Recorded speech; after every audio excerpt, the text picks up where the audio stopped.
बिस्मिल्लाहिर्रहमानिर्रहीम। आज के सबक में हम अरबी रस्मुल ख़त के हवाले से कुछ चीज़ें आपको सिखाएंगे। उसमें दो तीन चीज़ें ख़त लिखने से या राइटिंग शुरू करने से या ख़त्ताती शुरू करने से पहले समझाना ज़रूरी है।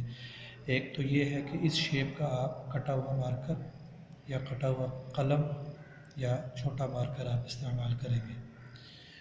और उसके साथ अरबी रस्मुल ख़त में उर्दू रस्मुल ख़त में काफ़ी फ़र्क होता है, उस फ़र्क को भी आप अपने ज़हन नशीन करेंगे। साथ साथ कुछ अल्फाज में लिखता हूँ और जो मिस्टेक होती है अरबी और उर्दू में, जो मुश्तरका जब लिखा जाता है तो उसमें अरबी के अल्फाज उर्दू में लिखे जाते हैं, वो मैं आपको साथ साथ बता ही देता हूँ।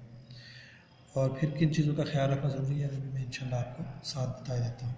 सबसे पहले लफ्ज़ जो है अरबी में वो अलिफ़ लिखा जाता है। इसकी तीन शेप्स ज़्यादा मशहूर है। नंबर 1 जो है वो आप एक डार्ट लगाएंगे ऐसे, और उस डार्ट के बिल्कुल दरमियान से आप फिर सीधा नीचे खींच के लेके जाएंगे। ये है स्टेप 1। इसमें दूसरा जो है वो तरीका, थोड़ा सा आप तिरछा करेंगे और फिर ऊपर से सीधा नीचे लेके आएंगे, ये दूसरा अलिफ। और तीसरे में थोड़ा ज़्यादा आप तिरछा करेंगे यूँ, और फिर ऊपर से आप यूँ आएंगे। ये तीन शेप्स के अलिफ बनाए लिखे जाते हैं आमतौर पर अरबी रस्मुल ख़त में। उसके बाद है बा।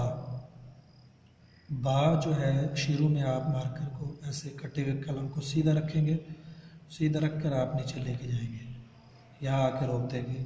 यहाँ से आप बारीकी से यूँ आप बा बनाएंगे, बिल्कुल दरमियान में आप नुक्ता डालेंगे। एक दफ़ा फिर देखें।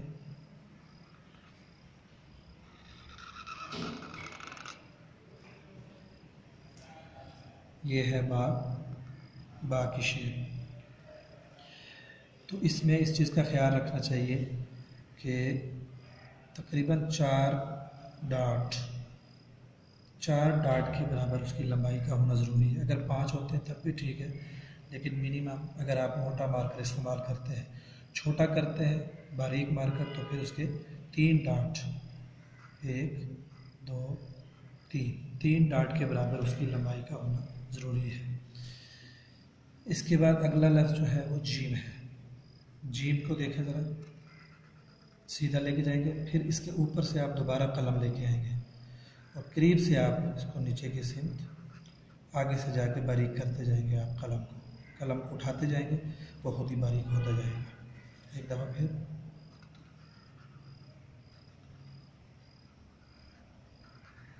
ये आप कलम उठाते जाएंगे, वो बारीक होता जाएगा।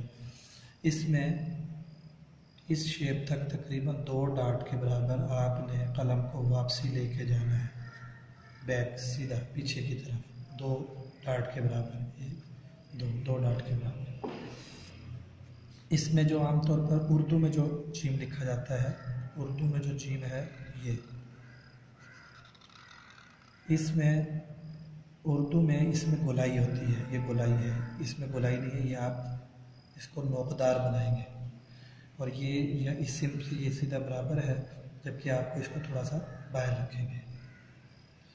बाज़ दफ़ा लोग यूँ भी जीम लिखते हैं, ये जीम भी अरबी कंसिडर किया जाता है, अरबी में ही, लेकिन इसमें थोड़ा सा आप इसको, ये 1 डाट है तो आप 2 डाट यानी 2 नुक्तों के बराबर आप उसको लंबा करेंगे। तो जीम को मैं एक दफ़ा फिर बना रहा हूँ।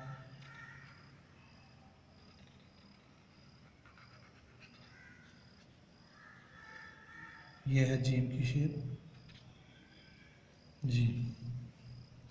तो आज के हम इस सबक में आपको तीन लफ्ज़ आपको सिखाए। एक तो अलिफ, एक दफ़ा फिर देखें। आप एक डाट लगाएंगे, उसके ऊपर से आप सीधा रस्मुल ख़त नीचे की तरफ लेके जाएंगे। दूसरा थोड़ा सा तिरछा करेंगे, फिर ऊपर से सीधा नीचे लेके जाएंगे। ज़्यादा तिरछा करेंगे और आप सीधा नीचे ले जाएंगे।